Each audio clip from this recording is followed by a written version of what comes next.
Good morning. Well, that's when I'm recording the session. But whatever the time is for you, good day.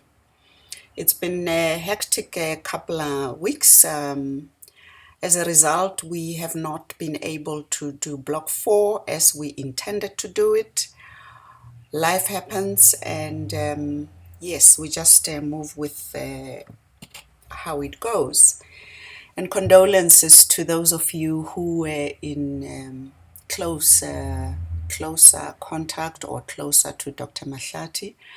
I hope that you find comfort and some healing for the loss that you have suffered.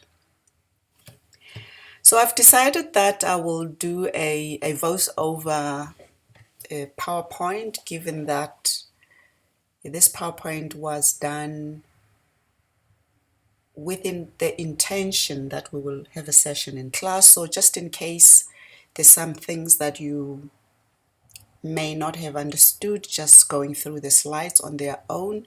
So hopefully this will assist.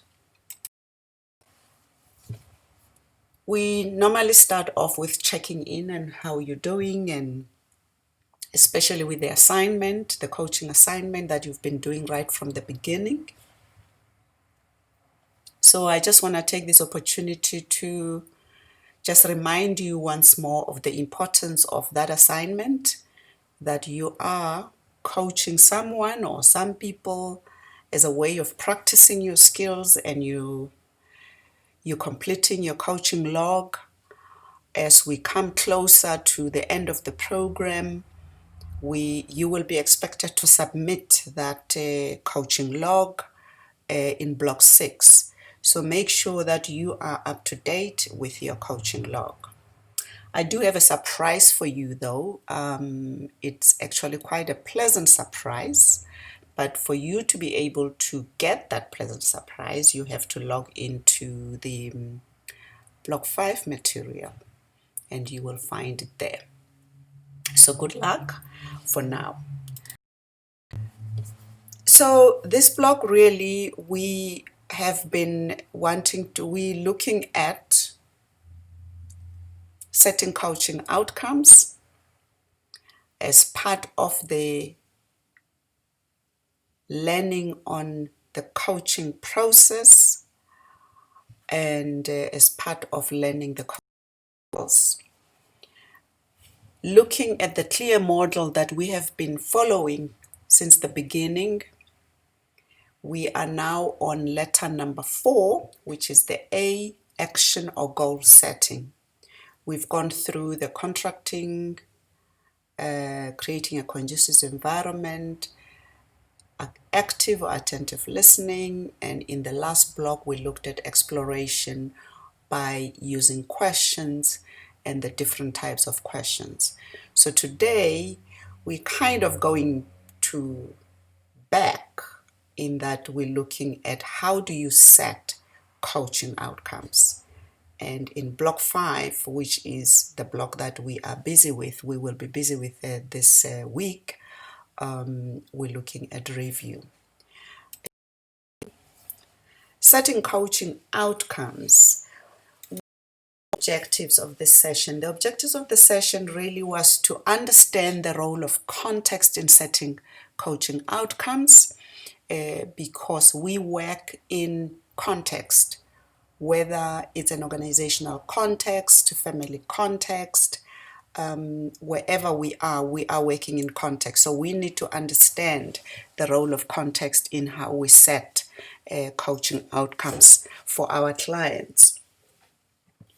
We will also be exposed to a sample of tools that we can use to set coaching outcomes. We will also learn how to facilitate setting coaching outcomes using the well-formed outcome model. This model you were introduced to in block 4. You even had a practice on it. So we're going to go back to the model and see how you use it to facilitate setting of coaching outcomes.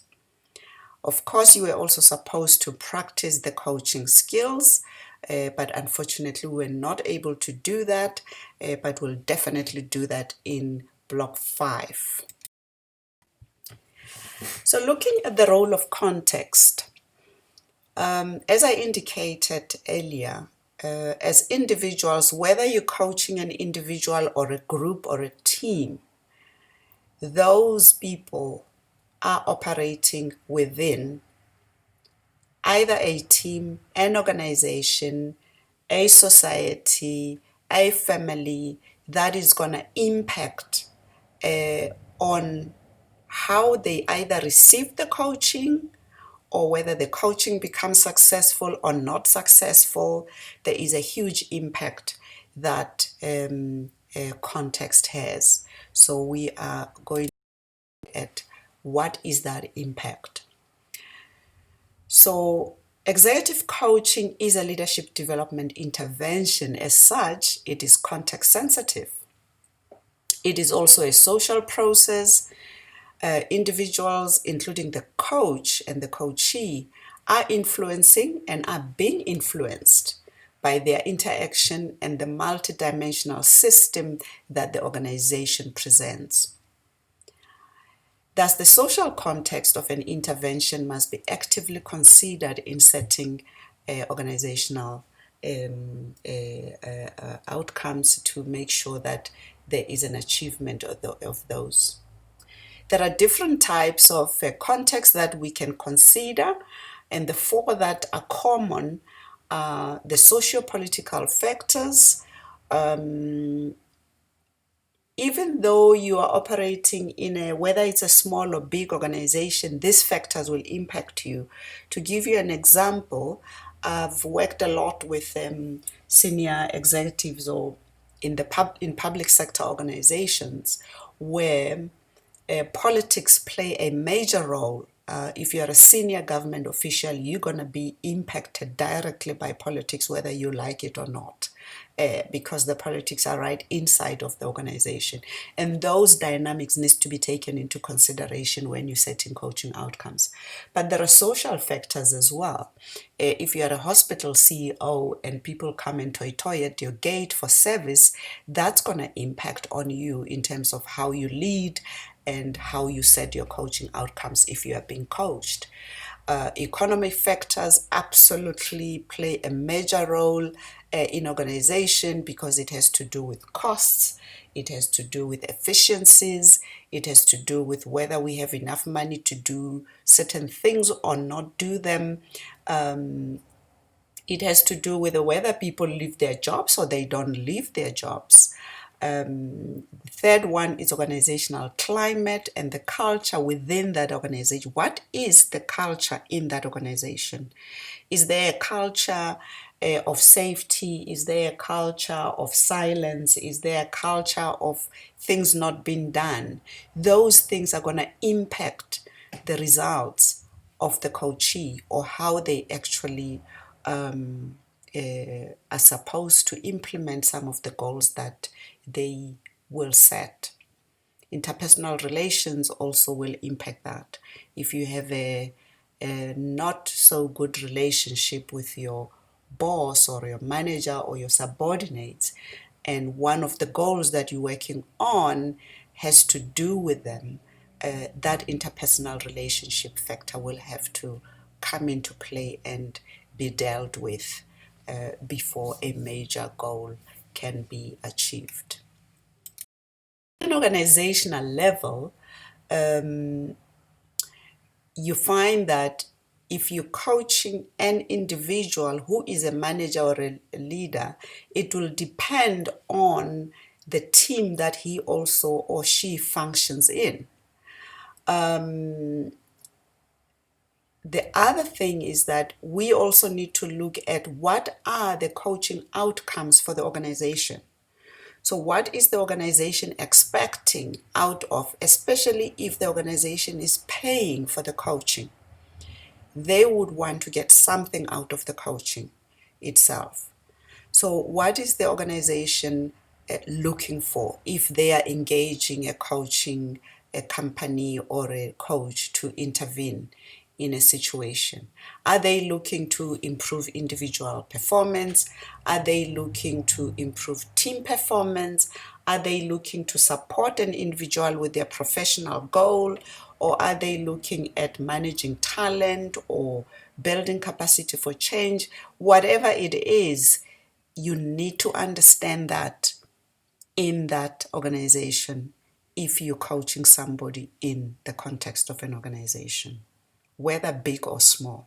Even if it's a small enterprise, you would need to understand what that enterprise actually requires in order to be successful, which this coaching can benefit that person. At a team level, we also need to look at what are the team needs or the team challenges or problems. What does the individual need to achieve in the context of his or her team? What are the expected indicators or behaviors that are required in relation to the organization? So we need to understand that as well. And then we then move on to the individual level to say, what does then the individual want? Why are they engaging in this coaching? Is it for professional growth? Is it for business growth? Is it for personal development? Is it for transformation? What is it?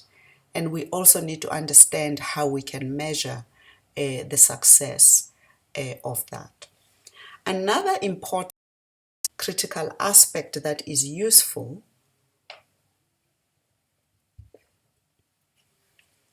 before we even set coaching outcomes is what we call coaching readiness.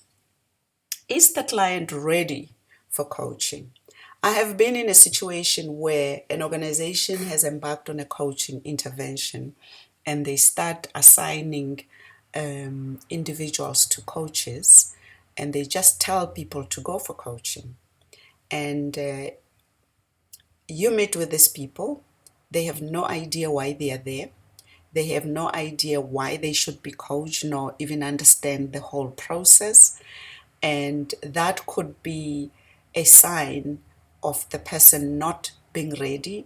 And depending on how the organization has handled this person may not benefit from the coaching because maybe they don't even want to be coached.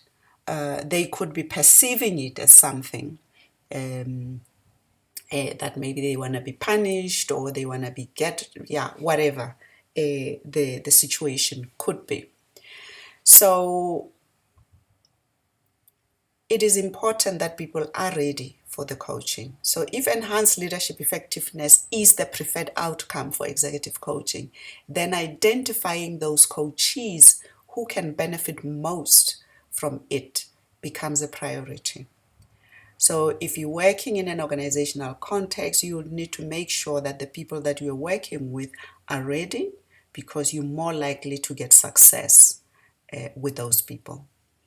Developmental readiness is seen as a potential prerequisite for successful leadership development, and it attempts to identify and assess the key individual criteria for the change inherent in positive leadership development to occur.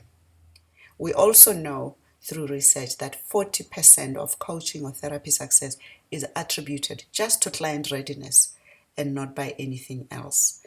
So in your additional material, I've given you a tool which you can use to do client readiness assessment. That it's a tick box exercise that will really tell you if a person is actually ready for coaching. It explores other areas other than just the fact that the person knows about the coaching, but whether they are ready to learn, whether they are ready to be challenged, whether they are ready to explore their thinking and those kinds of questions. So you can use that assessment.